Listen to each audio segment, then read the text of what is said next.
I came from the mud. There's dirt on my hands. Strong like a tree. There's roots where I stand. Oh, I've been running from the law. Hope they won't shoot me down soon.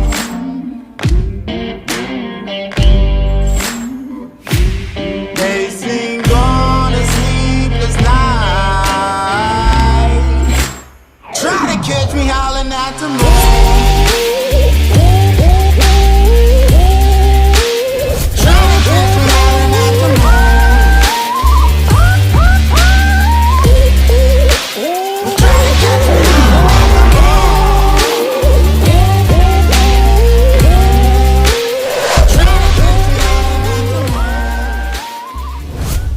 Bago natin pag-usapan tong mga phone na to, kailangan nyo munang mag-subscribe sa channel ko. At ang importante, click mo yung bell icon dyan para updated kayo sa darating kong phone coolers giveaway.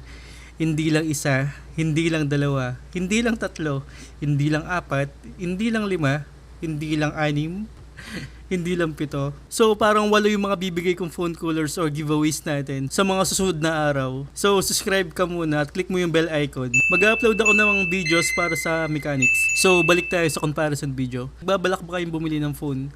Hindi mo alam kung anong pipiliin mong phone, kung Poco X3 GT ba or Poco F3. Ngayon, tutulungan ko kayong pumili dahil nagamit ko tong dalawang to at tutulungan ko kayo kung alin ba sa dalawa yung nababagay na phone para sa inyo. Yung iba, walang pakialam sa camera.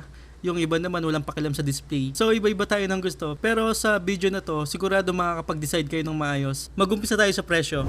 Sa 6128 ng Poco F3, ang SRP niya is 70,990. Kapag 8GB naman, 256 na storage, 20,990. Ang Poco X3 GT, sa 8128 na variant, 15,990.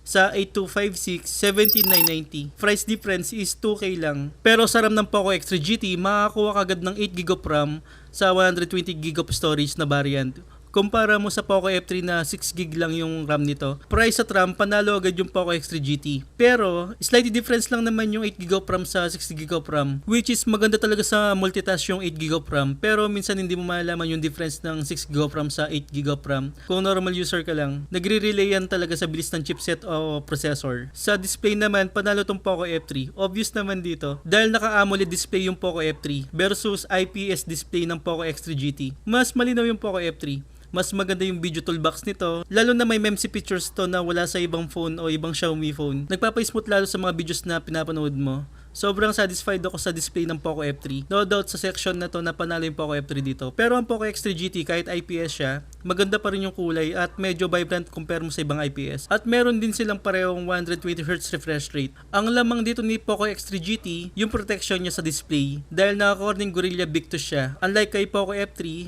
naka-Corning Gorilla Glass 5 lang siya. Yung Gorilla Victus yun yung pinakamatibay na screen sa market na gamit sa mga flagship phone. Pero hindi ko sinasabing hindi matibay yung Gorilla Glass 5. As in matibay naman talaga yan.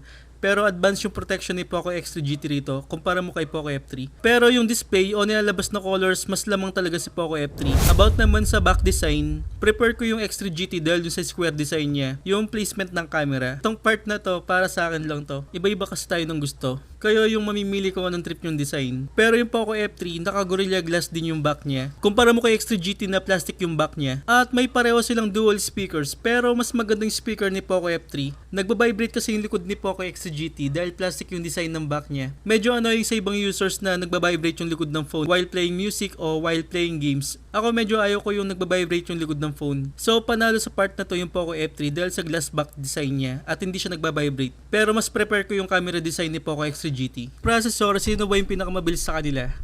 Yung Poco X3 GT naka MediaTek Dimensity 1100. Yung Poco F3 naman naka Snapdragon 870. Sa experience ko sa dalawang to, pareho lang sila ng performance. Yung bilis halos same lang talaga. Pero ang Poco F3 mas mainit while playing games kumpara mo kay Poco X3 GT. Kailangan talaga ni Poco F3 na phone coolers. Marami ako na-unbox na phone coolers dyan. At na-upload ko na pala yung best 5 coolers ko. So panoorin nyo, ilalagay ko yung link sa description. Pero sa graphics, syempre mas maganda maglaro sa AMOLED ng Poco F3. Pero kung di ka naman maselan sa display o gusto mo lang na mabilis na processor, okay na okay yung Poco X3 GT. Same lang sila ng performance, mas mainit sa game si Poco F3 at hindi masyadong mainit si Poco X3 GT. mas mainit pa yung dugo ng nanay mo sa'yo dahil di ka na mautusan. Cellphone ka ng cellphone, mahiya ka naman. Sa battery naman, mas mataas yung battery ni Poco X3 GT. 5,000 mAh na battery capacity versus 4,520 mAh battery capacity ng Poco F3. Pero tumatagal yung battery ng Poco F3. Pero mas matagal yung battery ni Poco X3 GT. At meron siyang kasamang 67 watts fast charger. Sa Poco F3, ang charger niya is 33 watts fast charger siya. So mas mabilis mag-charge si Poco X3 GT dahil dun sa 67 watts fast charger niya. At makunat si Poco X3 GT pagdating sa battery. Mas magandang mag-manage ng battery yung MediaTek Dimensity lineup. So sa battery, mas makunat o panalo sa akin si Poco X3 GT. How about naman sa games? Sabi ko nga kanina, same lang sila ng performance. Syempre, depende pa rin sa signal mo, kung lag ka, mga ganun. Pero sa frame drops, meron silang frame drops sa Genshin Impact lalo. Pero okay sila sa Mobile Legends, Call of Duty Mobile, Asphalt 9. Same lang sila ng performance, pang gaming talaga. So sa games, tie sila. Sa camera, naka 48 megapixel si Poco F3.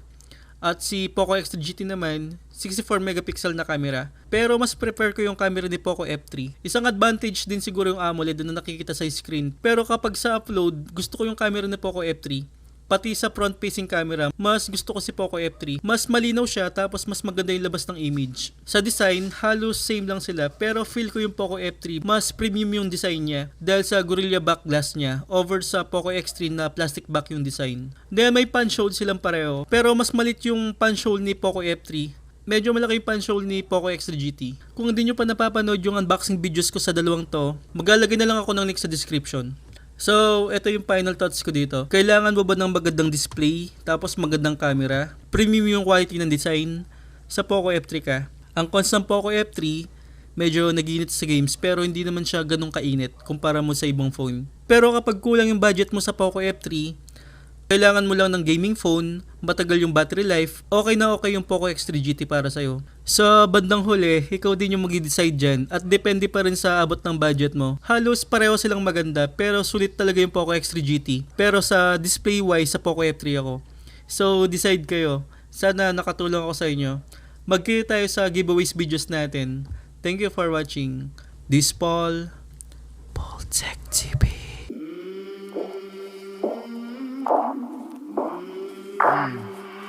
I came from the mud. There's dirt on my hands. Strong like a tree. There's roots where I stand. Oh, I've been running from the law. Hope they won't shoot me down soon.